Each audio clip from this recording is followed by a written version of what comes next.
지난 월요일부터 금요일까지 5일 동안 여러분들이 기도해 주시는 대로 이렇게 금식기도하는 영성 훈련을 다녀오게 되었습니다. 그동안에 우리 원로 목사님께서 예배를 잘 인도해 주셨고 감사하고요. 또 어려울 때에도 끝까지 새벽과 수요 기도에 이렇게 와서 예배 드리고 교회를 위해서 기도하는 성도들이 얼마나 귀한지 몰랐습니다. 그 기도원에 이렇게 도착한 첫날 저녁에 전화가 왔어요. 제가 전에 있던 교회에 두 집사님이 참 친하게 지내고 두 집사님 부부가 다 친하게 잘하고 또 저도 많이 도와주시고 기도해 주시는 가정들이었는데 그 중에 한 집사님이 목사님 제가 전화를 드려야 좋을지 심히 망설이다가 목사님 생각이 나서 기도해 달라고 전화를 드렸습니다.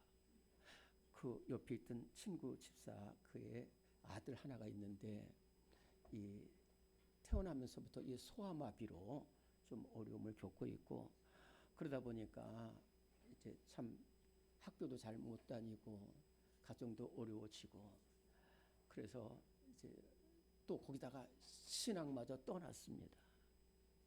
하나님을 떠났어. 그래서 자기 혼자 잘 살겠다고 무슨 사업을 하다가 사기를 당해가지고 참 어려움을 많이 겪다가 끝내 극단적인 선택을 했다라고 하는 말씀을 듣고서 참 가는 첫날 그 소식을 듣고서 많이 힘들었습니다. 그래, 이 세상은 그렇습니다. 이 세상은 시대가 갈수록 강한 사람이 살아남고 높은 사람이 살아남고 배운 사람이 살아나고 능력 있는 사람이 살아나고 나머지는 소외돼요. 그래서 이것을 전환시킬 길이 없는 거예요. 소망이 없는 거예요. 그러다 보니까 결국은 이렇게 좌절하고 아주 비참한 데까지 가게 되는 것을 제가 보면서 그러면은 우리 교회 성도들은 어떨까? 그런데 좀 죄송한 얘기지만은 우리 교회 성도들도 저와 마찬가지로 다 부족합니다.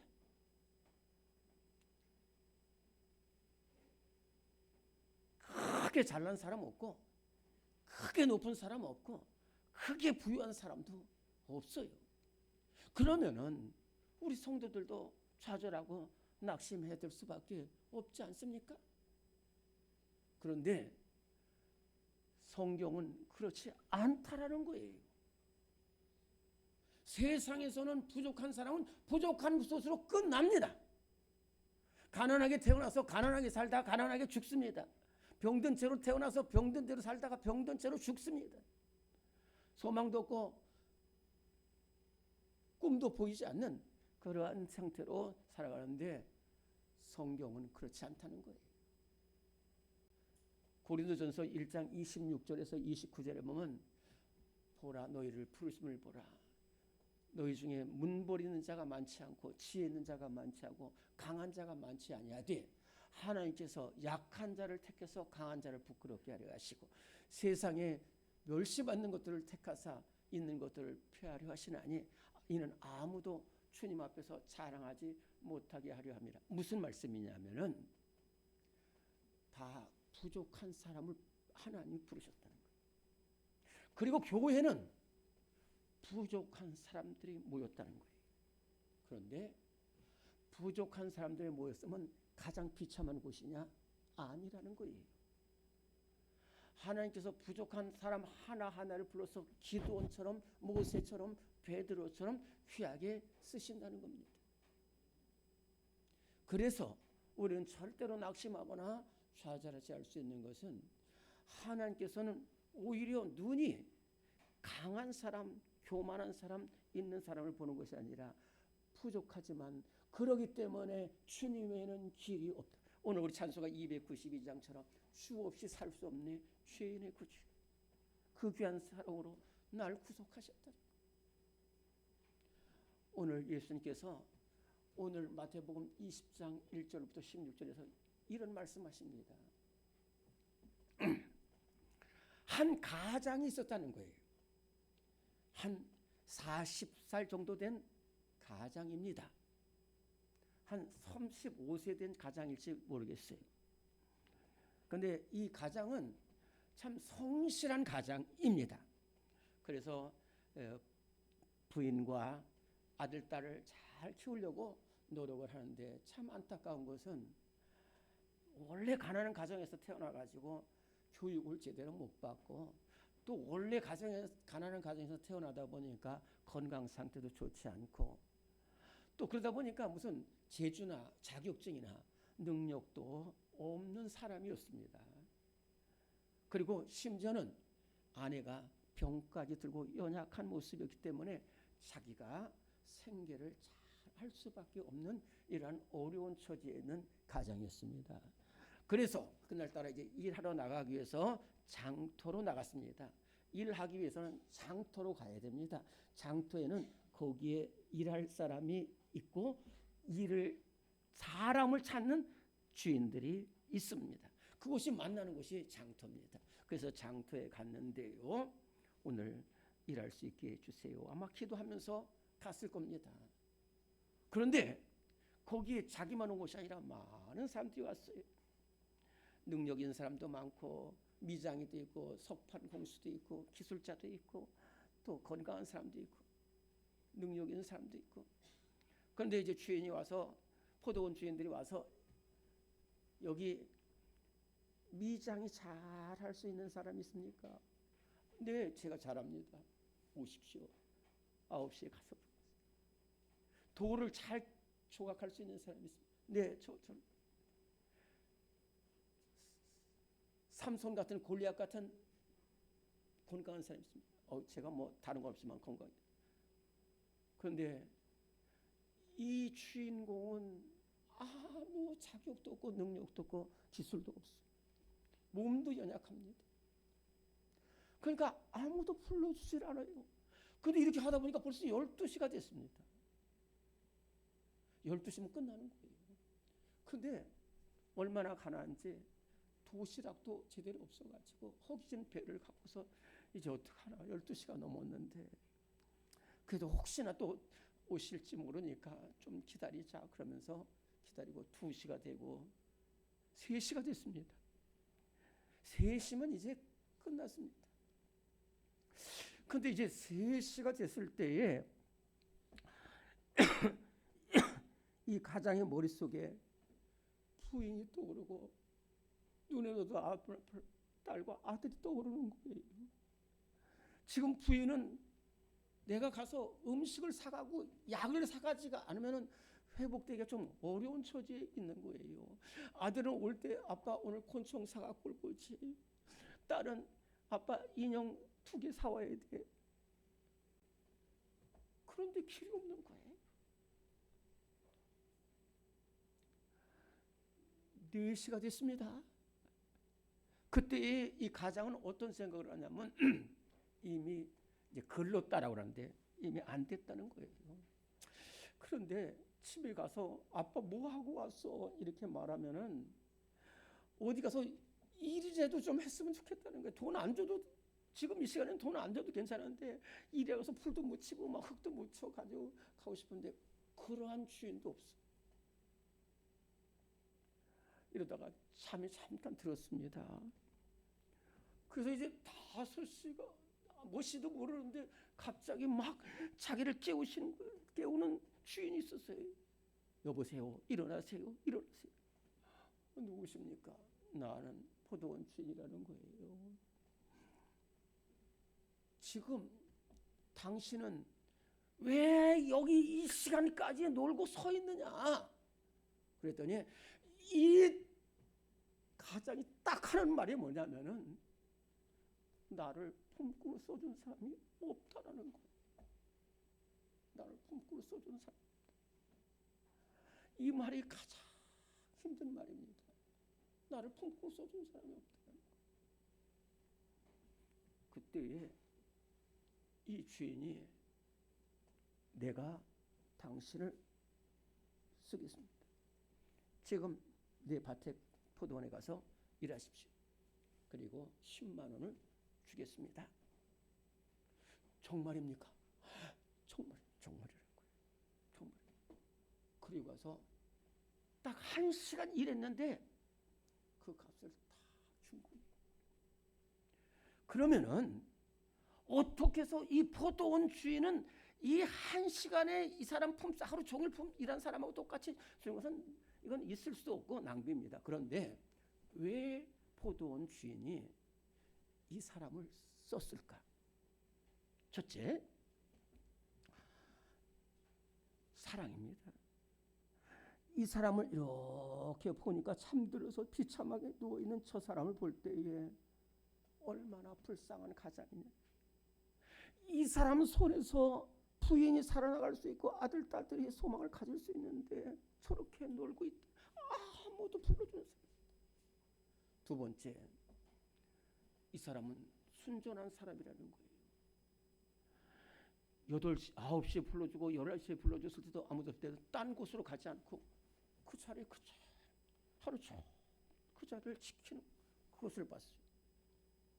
세 번째, 이 사람은 불러주면 뼈가 으스러지도록 일할 것이라는 거예요. 그래서 그 사람을 불렀어요. 그리고 그대로 불러서 정말로 막 몸이 부서지고 막 뼈가 부러져도 일을 한대요.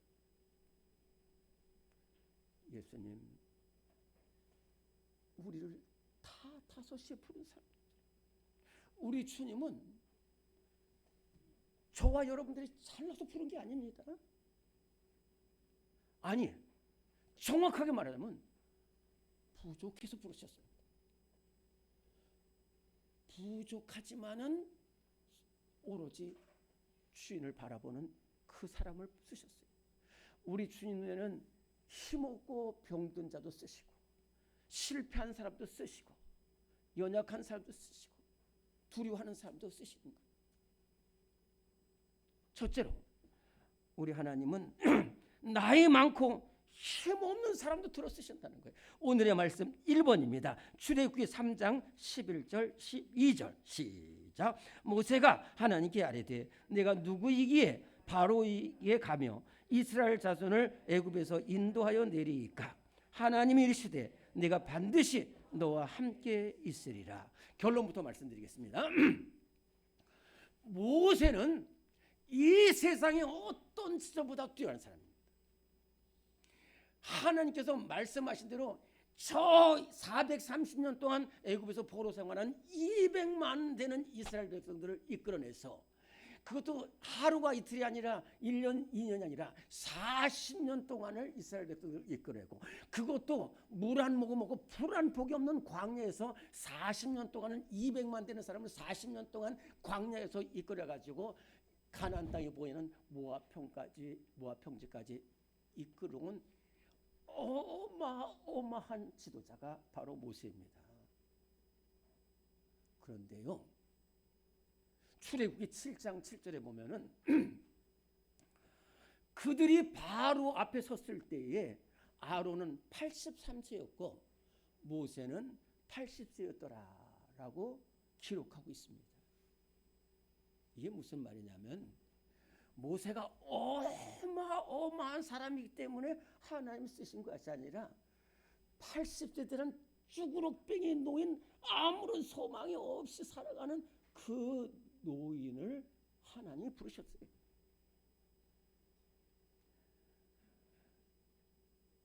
애굽 사람을 죽인 죄 때문에 그 두려움 때문에 모세는 애굽의 왕자를 버리고 저 미디안 광야에서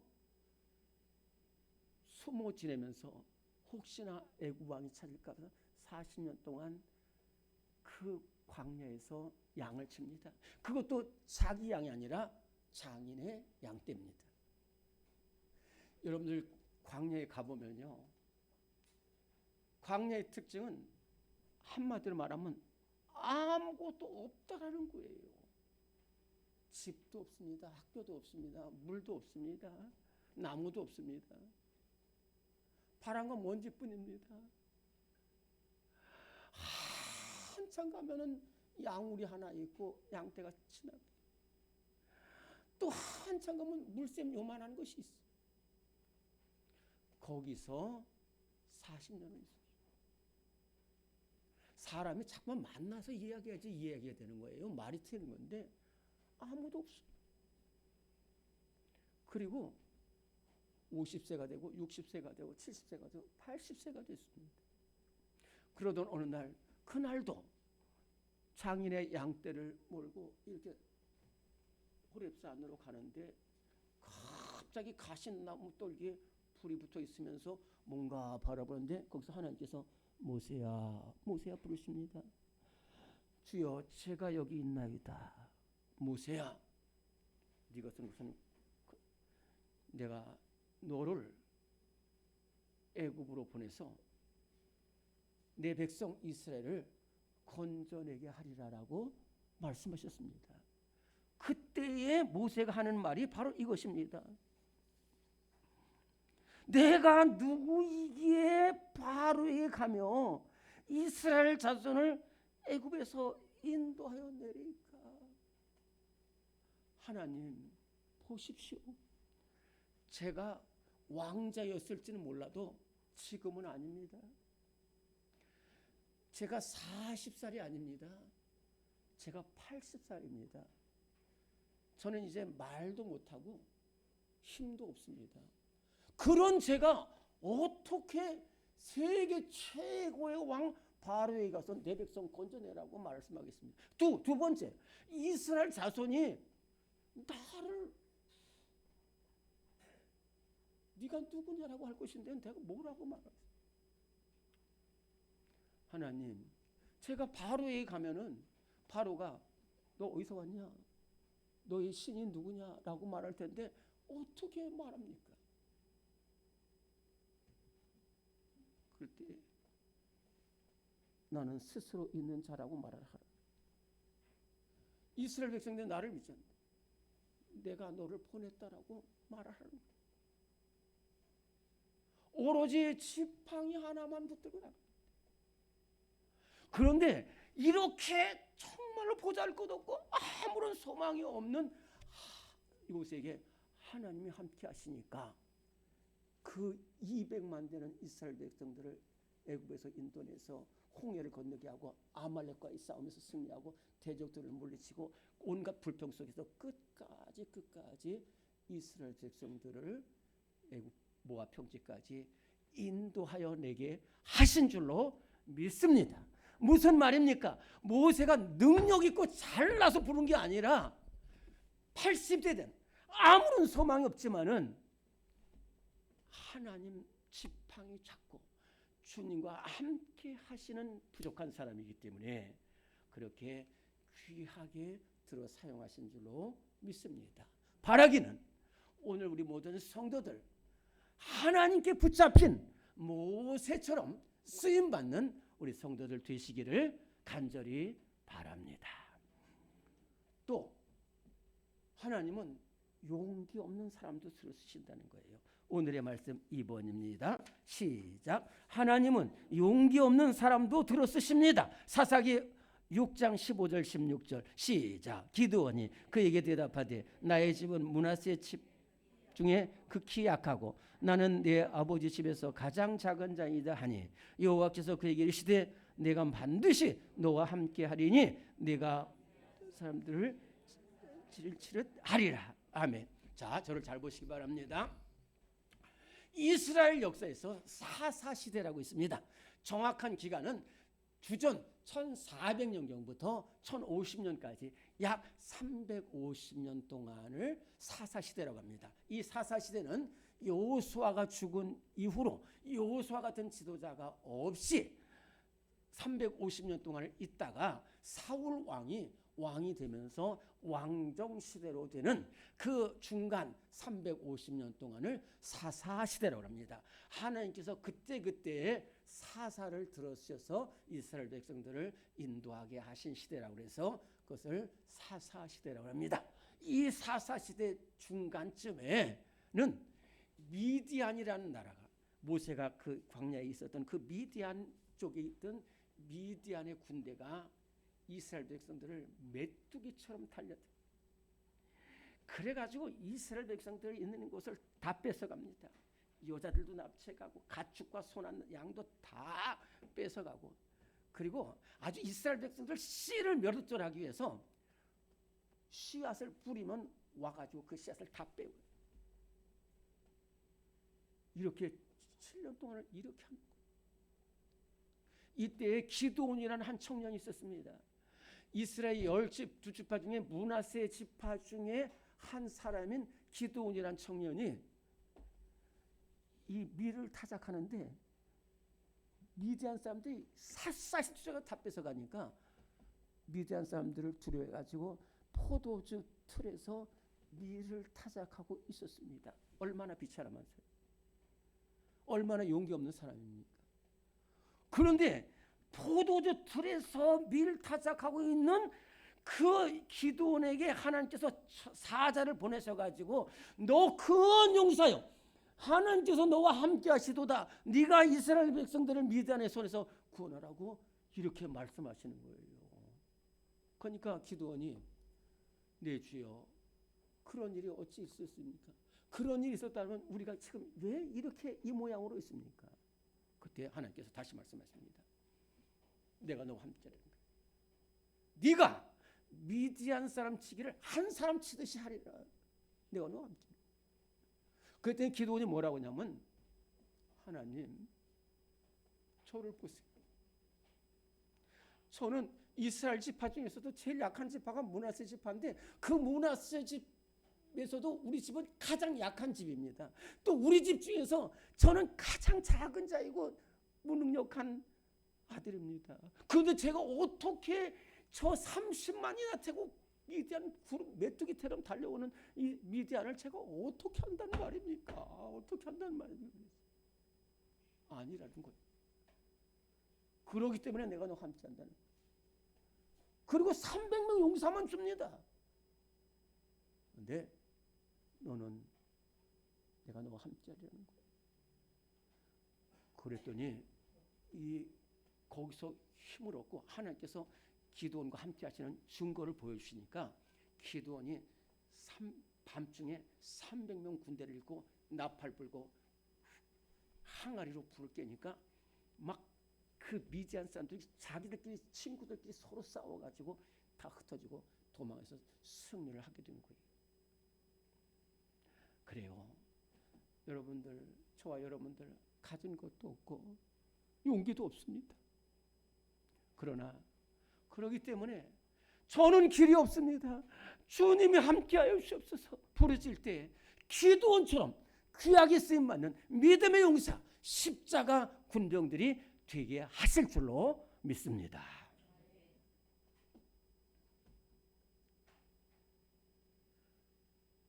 우리 예수님도 가장 부족한 사람을, 가난하고 배우지 못한 사람도 우리 예수님이 부르시는 거예요. 오늘의 말씀 3번입니다. 시작. 예수님은 가난하고 배우지 못한 사람도 들어쓰십니다. 마태복음 4장 18절 19절. 갈릴리 해변에 다니시다가 두 형제 곧 베드로라는 시몬과 그의 형제 안드레가 바다에 그것을 보시니 그들은 어부라 말씀하시되 나를 따라오라 내가 너희를 사람을 낚는 어부가 되게 하리라 하면, 오늘 여기서 계속해서 나오는 말이 뭐냐면 어부예요. 어부란 말입니다. 어부는 그 당시 가장 별 볼 일 없는 사람들이 어부입니다. 오죽하면 어부를 했겠어요. 어부를 누가 무슨 관청에 쓰질 않습니다. 어부를 제자로 쓰지 않습니다. 어부를 가르치지도 않습니다. 그런데 예수님은 그렇게 귀한 제자들을 다 못 배운 사람, 가난한 사람들 치웁니다. 또 예수님이 제일 사랑하는 세 제자가 베드로와 야고보와 요한인데 이 세 사람의 공통점이 어부예요. 가장 벌 벌려는 사람들이 어부예요. 그런데 베드로를 찾아가지고 너 결론부터 말씀드려. 너 사람을 낚는 어부다. 그리고 실제적으로 나중에 마가의 다락방 이후에 베드로가 설교를 하니까 하루에 3,000명이 세례받는 역사가 나타나고 막 가는 곳마다 막 복음의 역사가 진행됐어요. 그러나 베드로가 그렇게 대단한 삶이 아니라니까요. 여러분 베드로 수제자라고 하니까 대단한 것 같은데요. 계속 바라볼수록 베드로는 부족한 사람입니다. 또 엉성한 사람이에요. 실수도 많이 하고 실패도 많이 하고 심지어는 예수님을 십자가에 못 박을 때 부인하고 떠나버린 사람. 그런데도 예수님이 부르셨어요. 왜? 베드로는 나는 부족하다. 나는 못 배웠다는 거예요. 나는 가진 것도 없다는 거예요. 그래가지고요. 성전 미문에 앉은 뱅이가 베드로와 요한을 향해서 돈을 달라고 그랬을 때에 내가 금과 은은 내게 없거니와 내가 가진 것 예수 그리스도로 이르라. 가진 것이 없어요. 이 사람은 부족합니다. 배운 것도 없어요. 그런데 예수님을 가졌어요. 나중에 이 사도 대제사장들이 할 때에 이 베드로와 요한이 막 담대하게 외치는 것을 보고 그 대제사장들이 하는 말이 뭐냐면 저놈들 못 배운 놈들이라는 거예요. 그런데 꼼짝을 못하는 것이 뭐냐면 첫째는 저 사람들이 예수님과 함께 있었다는 거예요.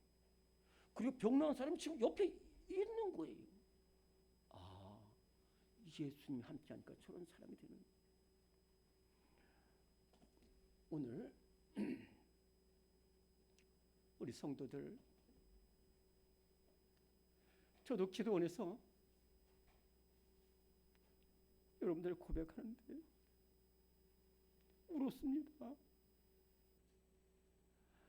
하나님, 저는 왜 이렇게 못났습니까? 저는 왜 이렇게 능력이 없습니까? 저는 왜 이렇게 잘 못합니까?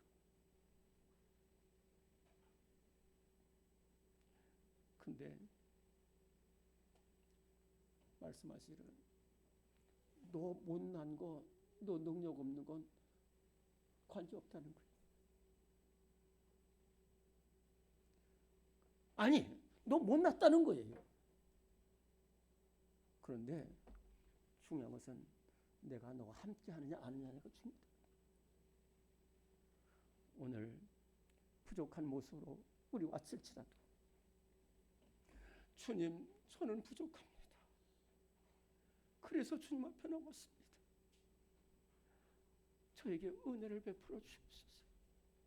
기도하는 우리 성도들에게 우리 하나님이 찾아오시고 함께 하셔서 들어쓰시고 귀하게 하실 줄로 믿습니다. 하나님 아버지 감사합니다. 부족한 우리를 사랑하시는 주님, 주님의 은혜 앞에 나왔습니다. 오늘 예배를 통해서 주님을 만나게 하셨습니다.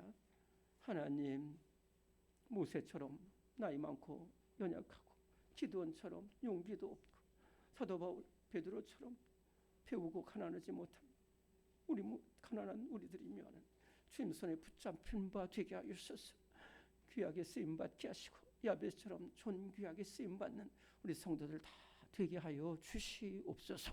우리 구주 예수 그리스도 이름으로 기도드리옵나이다.